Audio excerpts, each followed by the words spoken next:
రక్షకుడైన యేసుక్రీస్తు నామములో మీ అందరికీ హృదయపూర్వకమైన వందనాలు. మా పరమ యెరూషలేము మినిస్ట్రీస్ ద్వారా ఈ నిత్యకృప అనే కార్యక్రమాలు ప్రతిరోజు ఇలాగున వాక్యము చేత ఒకరికొకరు మనము దేవుని మాటలు పంచుకొనటానికి దేవాది దేవునికే మహిమ ప్రభావములు కలుగునుగాక.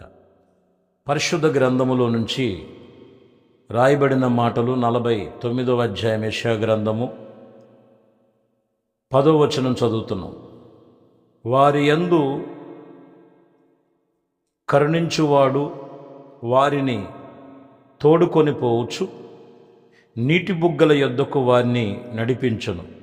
కాబట్టి వారికి ఆకలైనను దప్పికైనను కలదు, ఎండమాములైనను ఎండైనను వారికి తగలదు.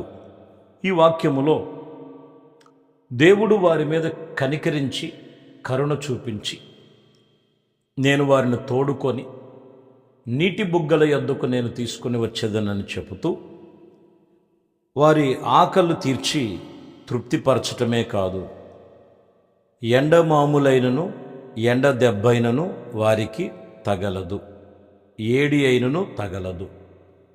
చూడండి, ఈ ఎండ ఏడి అనేది ప్రకృతి సంబంధమైనది మనం అనుకుంటాం ఈ వేసవిలో. వాస్తవానికి మనుషుల యొక్క స్వభావం యొక్క ఆ ఎండ వేడి కంటే ఘోరమైన ప్రమాదమైనదని దేవుడు ఉపమానంగా ఇక్కడ మాట్లాడుతున్న మాటలు. ఈరోజు వాక్యం అదే చెప్తున్న మాట. దేవుడు మనల్ని కరుణించి ఏ ఎండ దెబ్బైనను తగలదు. కీర్తనలో కూడా మనకి సుపరిచయమైన మాటలు ఉంటాయి.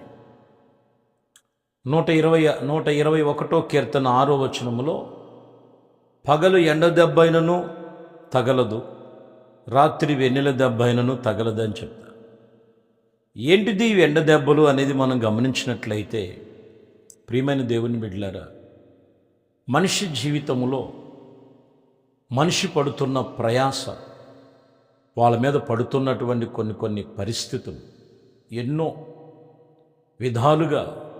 విధాలుగా ఉన్నది మీరు గమనించాలి. కాబట్టి ఇక్కడ వాక్యం చెప్తున్నటువంటి మాటల్లో మనం చదివితే ఆత్మ సంబంధమైన విషయాలు ఇక్కడ ప్రభు ఈరోజు మనకి ఏ దెబ్బలు తగులుతున్నాయో అని కొన్ని విషయాలు మనం మాట్లాడుకుందాం. ఈరోజు ఈ దెబ్బల నుండి తప్పించబడినటువంటి రీతిని ప్రకటన గ్రంథములో 7వ అధ్యాయంలో 15వ వచనం, అందువలన వారు దేవుని సింహాసనం ఎదుట ఉండి రాత్రింబగళ్ళు ఆయన ఆలయములో ఆయనను సేవించుచూ ఉన్నారు. సింహాసనాసీనుడైన వాడు తాను గుడారమున వారి మీద కప్పెను. ఇక్కడ మీరు గమనించినట్లయితే ఇక్కడ 15లో మనం చదివాం, సింహాసన ఆసీనుడైనటువంటి దేవుడు వారిని ఆయన గుడారములలో కప్పెను అని చెబుతూ 16లోకి వచ్చేలకి, వారు ఇక మీదట ఆకలైనను దాహమైనను ఉండదు, సూర్యుని యొక్క ఎండైనను ఏ వడగాలి అయినను వానికి తగలదు. అయితే ఈ మనుషుల యొక్క స్వభావాలు, లోకములో ఉన్నటువంటి పరిస్థితులు వీరి మీద పడదు. ఎందుకనంటే రాత్రింబగళ్ళు ఆయన ఆలయములలో ఆయన్ని సేవించుచూ ఉన్నారు వీళ్ళు. ఈరోజు మనం గమనించినట్లయితే రాత్రులు పగలు అనేటువంటి తారతమ్యం లేకుండా దేవుణ్ణి సేవించటంలో వారు ఉన్నారు. కాబట్టి అందుకనే ఇక మీదట వారికి ఆకలైన దప్పికైనను ఉండదు, సూర్యుని యొక్క ఎండైనను ఏడి కలిగినటువంటి వడగాలులైన వారికి తగలదు అని చెప్తారు. ఇప్పుడు మనము దేవుని సన్నిధిలో అంత సురక్షితముగా ఉండటానికి సంఘమును గురించి చెప్తున్నారు. అక్కడ ఈరోజు సంఘానికి వెళ్ళే వాళ్ళ గురించి కూడా ప్రభు మాట్లాడుతున్నాడు. మనుషుల యొక్క దెబ్బలుంటాయి కొన్ని, మీకు అర్థం కావాలి చాలా జాగ్రత్తగా. మనుషుల యొక్క దెబ్బలుంటాయి. అవి ఎలాంటివి ఉంటాయి అని అంటే నానా విధమైనటువంటి కొన్ని పరిస్థితులు. ఈ పరిస్థితుల్లో నుంచి పడుకోకుండా మనం జాగ్రత్తగా కాపాడుకోవాలంటే కీర్తనలు 91 కీర్తనలో మొదటి నుంచి చూడండి. మహోన్నతుని చాటున నివసించువాడు, సర్వశక్తి నీడలో విసర్జించినవాడు, ఆయన నాకు ఆశ్రయము, నా కొండ, నేను నమ్ముకున్న దేవుడై ఉన్నాడు, యెహోవాను గురించి నేను చెప్పుచున్నానని చెప్తున్నాడు. అంటే ఇక్కడ మీరు గమనించాలి, అక్కడ ఇంకా కొన్ని ఉంటాయి. మరి పగటి వేళ ఎగురు బాణములకైనను, మధ్యాహ్నమందు పాడు చేసే రోగములకైనను, చీకటిలో సంచరించే తెగులుకైనను ఏ అపాయమును నీ గుడారానికి సమీపించదు. ఎప్పుడు ఎవరైతే ఆ గుడారమున మాటను, అంటే వాక్యం చెప్తున్న మాట, దేవుని ఆలయములో, దేవుని సన్నిధిలో వారు నివసిస్తారో, దేవునితో సహవాసం కలిగి ఉంటారో, ఈరోజు చెప్తున్న మాట, ఎండ వేడైనను వారికి తగలదు, ఎండ దెబ్బ వారికి తగలదు. అంటే మనుషుల యొక్క స్వభావాలు, మనుషుల యొక్క స్వభావములు. అయితే ఇక్కడ మనం ఎక్కడున్నామంటే దేవుని యొక్క మహోన్నతుని చాటున మనము నివసించే కుటుంబాలుగా ఉండాలి. అందుకనే యెషయా గ్రంథములో అంటారు కదా, 4వ అధ్యాయంలో 6వ వచనములో, మహిమ అంతట మీద మరి విత్తిని ఉండగా పగలు ఎండ నీడగాను, గాలి వానకు ఆశ్రయముగాను, చాటుగాను పర్ణశాల ఒకటి ఉండెను. ఇక్కడ చూడండి, మరి వీళ్ళ మీద వేడి తగలకుండా, వీరి మీద మరి గాలి ప్రవాహములు చూడకుండా వీరేం చేస్తున్నారంటే పర్ణశాలలుగా వారి ఒకటి ఆశ్రయం యొక్క చాటున పర్ణశాల ఒకటి ఉండెను. ఏంటిది పర్ణశాల అనేది మనం గమనించాలి. దేవుని సన్నిధి, దేవుని మందిరం, దేవుని ఆలయం. లోకములో జనులు ఘోష ఉంది, జాగ్రత్తగా మీరు గమనించాలి. జనులు ఘోష ఉంది. ఆ జనులు ఘోష నువ్వు పడుకోకుండా ఉండాలంటే నువ్వు మహోన్నతుని చాటును నివసించాలి. యెషయా గ్రంథంలో ఉంటుంది ఈ మాటలో, 25వ అధ్యాయం 5వ వచనములో, ఎండిన దేశములో వేడిమి అణిచివేసినట్లు నీవు అన్యజనుల యొక్క ఘోషను అణిచివేసితివి. చూసారా, ఈ ఎండ, ఈ వేడి దేనికి సాదృశ్యం అంటే అన్యుల యొక్క ఘోష. ఈ అన్యుల ఘోష మనుషుల మీద పడుతుంది. చూడండి, చాలా జాగ్రత్తగా. ఆ దెబ్బ తగలకోకుండా అంటే, మనుషుల యొక్క ఘోష వారి మీద తగలకుండా ఉండాలంటే, ఒకటి ఆయన్ని సేవించుచూ ఉన్నటువంటి ఆలయంలో ఉండే అనుభవం చూపిస్తుంది.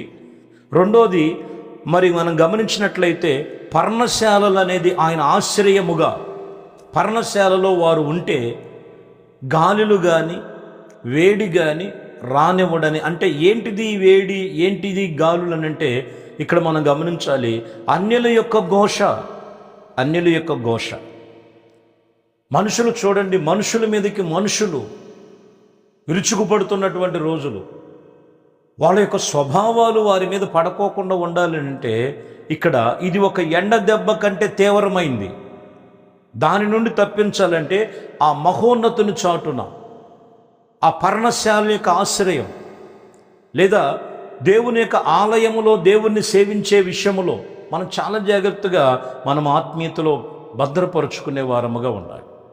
అందుకనే పరమగీతాల్లో ఒక మాట ఉంటుంది, 4వ అధ్యాయము 6వ వచనంలో చదివితే, ఏడి చల్లారే నీడ మరి నీడలుగా మనము జరగబోవచ్చు ఉండగా, గోపురస పర్వతమునకు, సాంబ్రాని యొక్క పర్వతమునకు నేను వెళ్ళెదను.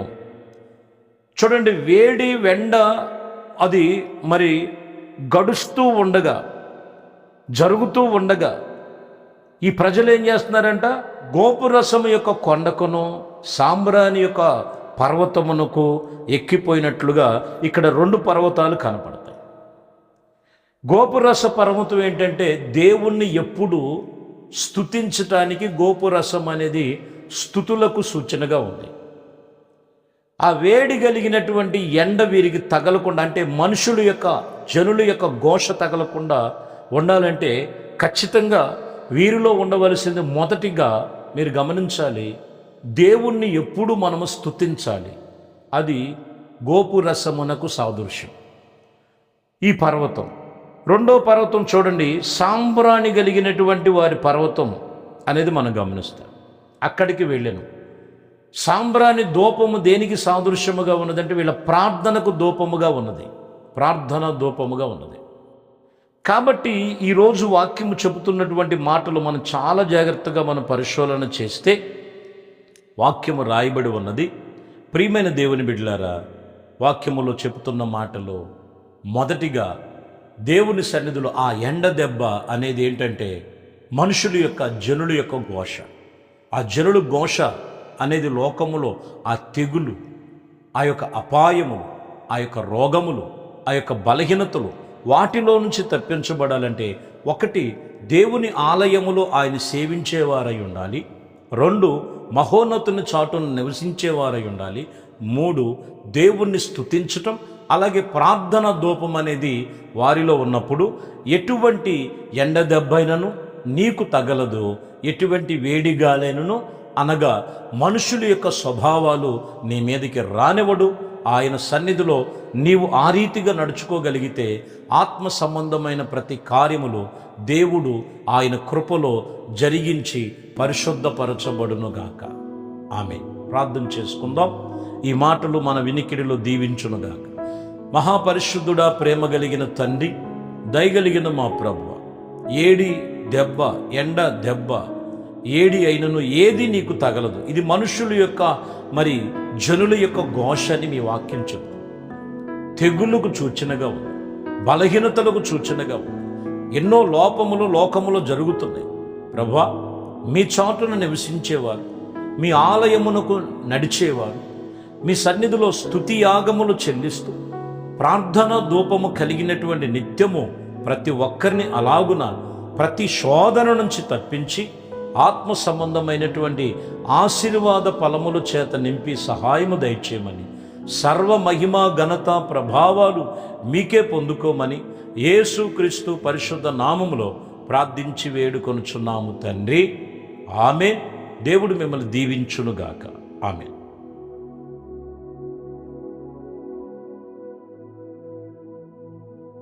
దేవునితో వచ్చిన పరిశుద్ధ